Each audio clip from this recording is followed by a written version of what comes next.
I'm Rick Sharp, and I'm honored to have the task to introduce and say a few words about Governor Allen. And it's probably appropriate that I do that, although my remarks are going to be a little shorter than they were since the video just highlighted many of his accomplishments. So maybe I'm going to shift gears a little bit and talk about a couple of different things maybe. The first is that, you know, as we look back to 1992, the world was not particularly attractive for Republicans, and certainly not for conservatives. The Democrats controlled the power, and it looked like they were going to have a runaway win again in the state offices.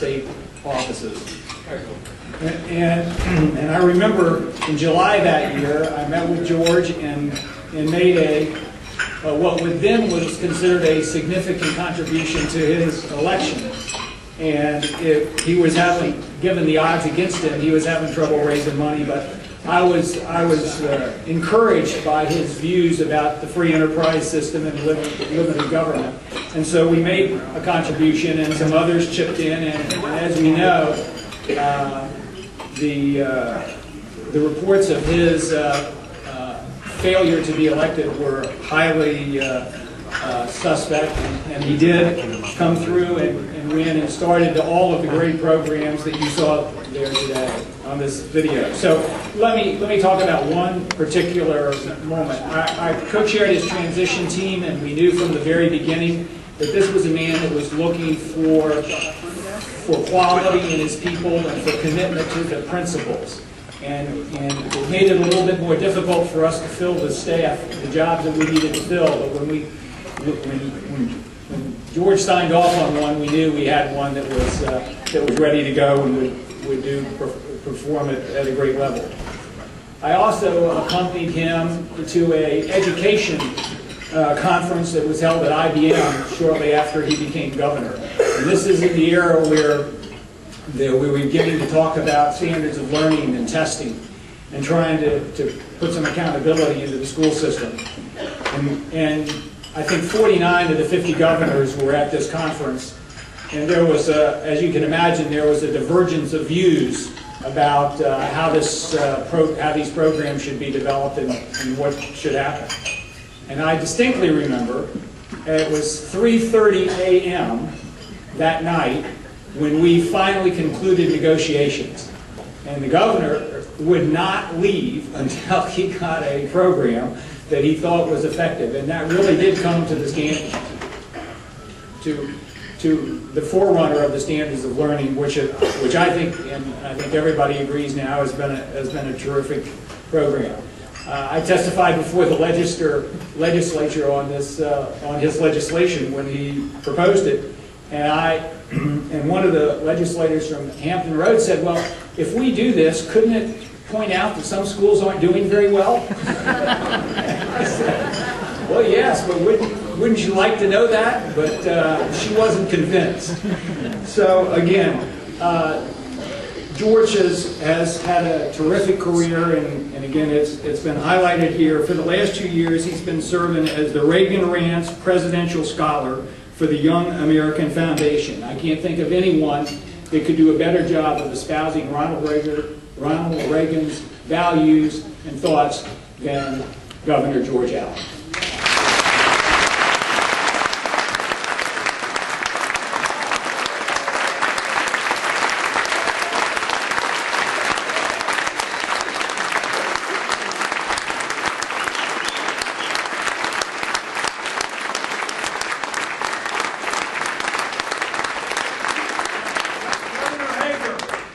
Members of the General Assembly, insurgents of the A-Team, ladies and gentlemen, patriots all, good evening. It is a great evening. It's an invigorating evening to be with all of y'all. Rick, thank you for that very kind introduction, and I thank all the folks from Americans for Prosperity for bringing together a wonderful reunion. It is just wonderful to see so many folks from the A-Team, but even before the A-Team, the original gang. There are folks who've been with me since the days I was running for the House of Delegates, losing and then winning. And Bessie Burkhead and Landon, her husband's the one who suckered me into running for office the first time. Joe Geek was able to somewhat get my knee in shape after injuring it. But it's just really great to see so many folks from Albemarle and Charlottesville and Gracie Stearns. I'll just go on endlessly with S.J. Boatwright and Pat Earl and a bunch of other folks. It's great to see you and the A-team members as well. And it's brought tears to my eyes to actually look at some of that, and boy, what a difference a decade makes. A lot of different ways. And Americans for Prosperity, though, are fighting that fight. And Tim Phillips does a great job nationally, and we just have a great person in Ben Markey. Ben Markey, when I was running for the House of Delegates and running for Congress, he'd be on the median there on Route 29 with signs and people giving him horn honks and gestures. It's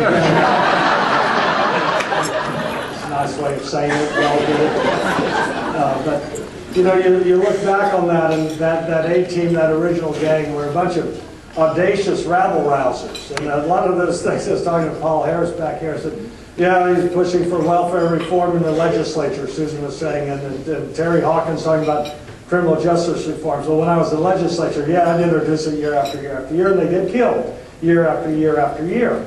And there's a lot of lessons from all of this, but the great thing about that campaign in 1993 is we're running on a lot of big, consequential, monumental ideas, and important ideas for our Commonwealth of Virginia, whether it was, you know, criminal justice reforms, welfare reform, the education standards, regulatory reform, a variety of things, and economic development and so forth.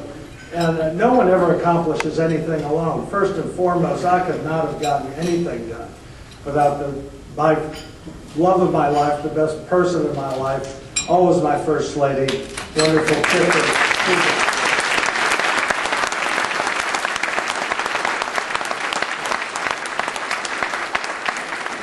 And her parents are here. Colonel and Mrs. Brown are over there, over by wherever that light is. I know you're over there somewhere.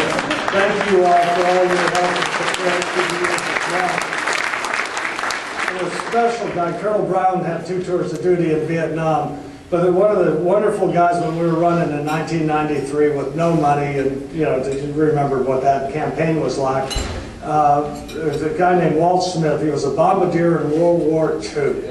And Walt Smith is here. And Walt, thank you for carrying us around all over Virginia.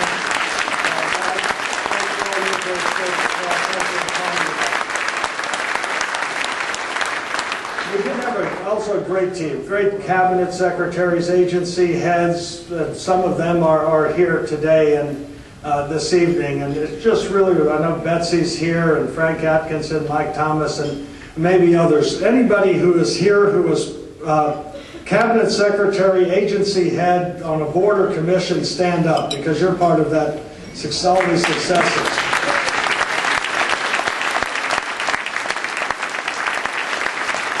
You should have started, we'll put you on some physical therapy board or something. Didn't I? Yeah. Yeah, well, you're just too lazy to stand up.